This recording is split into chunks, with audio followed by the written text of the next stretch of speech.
देखो यार, अगर तुम लोग बेकी लिंच के फैन हो तो ये वीडियो तुम्हारे लिए होने वाली है, क्योंकि गाइस एईडब्ल्यू में बेकी लिंच के पॉसिबल डेब्यू को लेकर क्रिस जेरिको की तरफ से बहुत ही बड़ा स्टेटमेंट आ चुका है। लास्ट नाइट एईडब्ल्यू के शानदार डायनामाइट के बाद डायनामाइट की व्यूवरशिप सामने आ चुकी है। डब्ल्यूडब्ल्यूई में जोर्डन ग्रेस की सैलरी को लेकर बैक स्टेज से बहुत ही बड़ी अपडेट आ रही है। एईडब्ल्यू में ऑस्प्रे और स्वर्व के फ्यूचर प्लान को लेकर डब्ल्यूओएन की तरफ से काफी बड़ी अपडेट आ चुकी है। तो गाइस वहीं एईडब्ल्यू डायनामाइट के 3 घंटे के होने को लेकर टोनी खान ने काफी बड़ा खुलासा कर दिया है। तो गाइस चलिए बिना किसी देरी के शुरू करते हैं इस वीडियो को। और गाइस सबसे पहले बात करेंगे एईडब्ल्यू के डायनामाइट के व्यूवरशिप की। वेल गाइस बात करें यहाँ पर एईडब्ल्यू के डायनामाइट के व्यूवरशिप की, तो गाइस जैसा कि आपको याद होगा लास्ट वीक जब एईडब्ल्यू के डबल नथिंग पे-पर-व्यू का गो होम एडिशन डायनामाइट हुआ था तो एईडब्ल्यू के डायनामाइट को 7,13,000 व्यूवरशिप मिली थी, जो कि एईडब्ल्यू की एक लो डायनामाइट व्यूवरशिप थी। पर यहीं इस हफ्ते जब एईडब्ल्यू ने डबल नथिंग का फॉल आउट डायनामाइट किया और इस हफ्ते के एईडब्ल्यू के डायनामाइट शो किसी भी एनबीए के शो के साथ हेड टू हेड नहीं किया, तो गाइस एईडब्ल्यू के इस हफ्ते डायनामाइट की व्यूवरशिप बढ़ चुकी है और इस हफ्ते एईडब्ल्यू के डायनामाइट शो को करीबन 7,87,000 लोगों ने देखा है, जो यहाँ पर पिछले 2 महीनों में एईडब्ल्यू की हाईएस्ट व्यूवरशिप है। और गाइस एईडब्ल्यू के इस हफ्ते का डायनामाइट शो व्यूवरशिप के मामले में काफी ज्यादा सक्सेसफुल रहा है। वेल देखना बहुत ही दिलचस्प होने वाला है कि नेक्स्ट वीक एईडब्ल्यू के डायनामाइट को कितनी व्यूवरशिप मिलती है।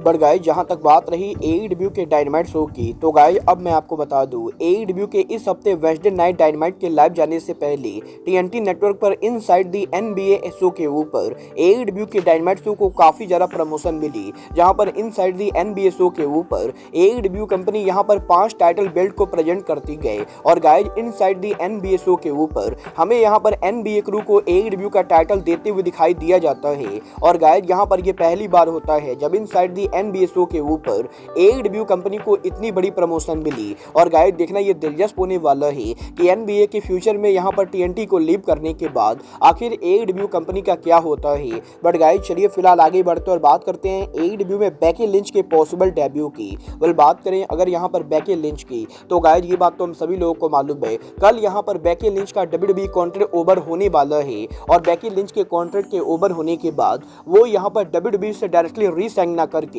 बल्कि कुछ टाइम के लिए डब्ल्यूडब्ल्यूई से दूर रहने वाली गए। और यहीं अब बेकी लिंच के एईडब्ल्यू में पॉसिबल डेब्यू को लेकर एईडब्ल्यू सुपरस्टार क्रिस जेरिको का काफी बड़ा स्टेटमेंट आ चुका है। गाइस यहां पर इस हफ्ते जेरिको के लेटेस्ट इंटरव्यू के अंदर जेरिको जब यहां पर एईडब्ल्यू के शो को प्रमोट कर रहे थे, तो यहीं जेरिको ने बेकी लिंच के एईडब्ल्यू में पॉसिबल डेब्यू को लेकर बात की। यहां पर जेरिको का ये कहना है कि अगर यहां पर आज के टाइम के ऊपर एईडब्ल्यू कंपनी मार्केट में नहीं होती तो बेकी लिंच किसी भी कीमत पर डब्ल्यूडब्ल्यूई कंपनी को नहीं छोड़ती। और जेरिको अब भी यहां पर ये नहीं बोल रहे गए कि बेकी यहां पर डब्ल्यूडब्ल्यूई को लीव करने वाली गए। बट गाइस जेरिको यहां पर ये बोलना चाहते गए कि कम से कम अब यहां पर बेकी लिंच के पास एक ऑप्शन है जहां वो डब्ल्यूडब्ल्यूई को छोड़कर जा सकती गए। और गाइस एईडब्ल्यू कंपनी के मार्केट में होने से सबसे ज्यादा जिसको फायदा हुआ है वो यहां पर रेसलिंग बिजनेस में काम करने वाले रेसलर से, क्योंकि गाइस जब यहां पर एईडब्ल्यू कंपनी मार्केट में नहीं थी तो रेसलर्स के पास सिर्फ यहां पर डब्ल्यूडब्ल्यूई ऑप्शन था, क्योंकि डब्ल्यूडब्ल्यूई इकलौती वो कंपनी है जहां आप काम करके मिलियनेयर बन सकते हो। बट अब यहां पर एईडब्ल्यू के बिजनेस में होने की वजह से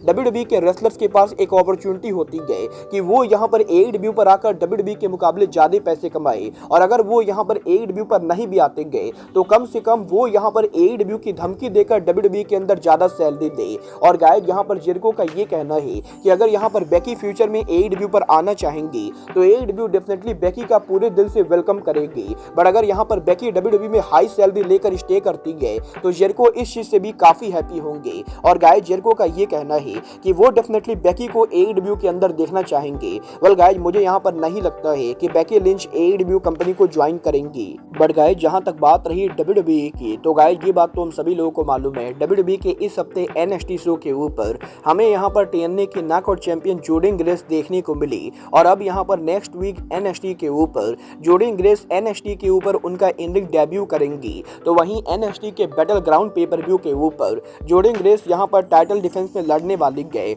और यहीं जोर्डन ग्रेस के WWE के इन सभी अपीयरेंस के बाद अब WWE में जोर्डन ग्रेस के कॉन्ट्रैक्ट को लेकर काफी बड़ी अपडेट आ चुकी है। गाइस यहां पर फाइटफुल ने यह कंफर्म कर दिया है कि जोर्डन ग्रेस के WWE में 3 अपीयरेंस के लिए WWE कंपनी जोर्डन ग्रेस को लगभग $1 लाख दे रही है और जहां WWE के अंदर NXT के एवरेज रेसलर्स की सैलरी यहां पर $1 लाख से लेकर करीबन यहां पर $1.5 लाख के बीच में होती है। वहीं जोर्डन ग्रेस के NXT पर अपकमिंग शेड्यूल के लिए WWE जोर्डन ग्रेस को करीबन $1 लाख पे कर रही है और गाइस यहां पर WWE ने जोर्डन ग्रेस के साथ ये एग्रीमेंट किया है कि जब तक जोर्डन ग्रेस WWE के NXT के ऊपर स्टोरी लाइन के अंदर इन्वॉल्व है तब तक वो यहां पर WWE और TNA के अलावा किसी भी इंडी शो पर काम नहीं करेंगी। और गाइस क्योंकि WWE उनके रेसलर्स को इंडी पर अलाउ नहीं करती है तो गाइस इसीलिए जोर्डन ग्रेस के $1 लाख की सैलरी मिलने के बाद अब वो यहां पर जब तक WWE के स्टोरी लाइन के अंदर इन्वॉल्व है वो यहां पर TNA और WWE को छोड़कर किसी भी इंडी शो के ऊपर काम नहीं करेंगी।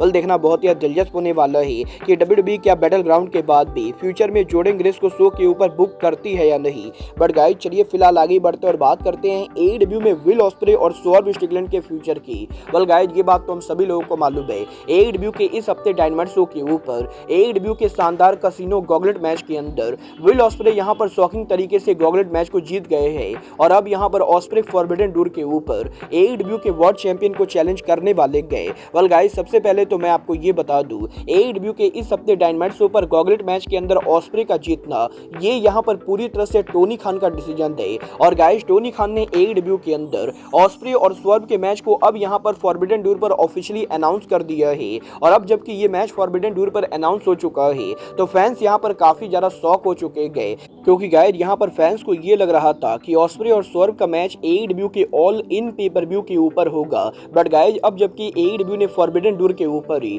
ऑस्प्रे और स्वर्व का मैच अनाउंस कर दिया है तो गाइस क्राउड यहां पर काफी ज्यादा कंफ्यूज हो चुकी है। वेल गाइस यहां पर WON की तरफ से ये अपडेट आ रही है कि AEW में ऑस्प्रे और स्वर्व का ये मैच इन दोनों का आखिरी मैच ना होके बल्कि लॉन्ग टर्म स्टोरी लाइन का पहला मैच होने वाला है। और गाइस WON के हिसाब से विल ऑस्प्रे और स्वर्व के फॉरबिडन डोर पर वर्ल्ड टाइटल मैच के अंदर स्वर्व यहां पर विल ऑस्प्रे को बीट करके टाइटल को रिटेन करेंगे जिसके बाद कि विल ऑस्प्रे इस साल के ओवन कप टूर्नामेंट में उतरेंगे और ऑस्प्रे यहां पर ओवन कप टूर्नामेंट को जीतकर दोबारा से AEW के ऑल इन के ऊपर स्वर्व स्ट्रिकलैंड को AEW के वर्ल्ड चैंपियनशिप के लिए चैलेंज करेंगे और फाइनली 25 अगस्त को वेम्बले स्टेडियम के अंदर ऑस्प्रे यहां पर स्वर्व के साथ लॉन्ग टर्म राइवलरी के बाद AEW कंपनी के ब्रांड न्यू वर्ल्ड चैंपियन बनेंगे। वेल गाइस यहां पर देखना दिलचस्प होने वाला है कि क्या सच में AEW कंपनी फॉरबिडन डोर पर स्वर्व को जिताकर विल ऑस्प्रे को ओवन कप जिताकर फॉरबिडन डोर के बाद ऑल इन के ऊपर वर्ल्ड चैंपियन बनाती है या नहीं। वेल गाइस यहां पर मुझे पर्सनली नहीं लगता है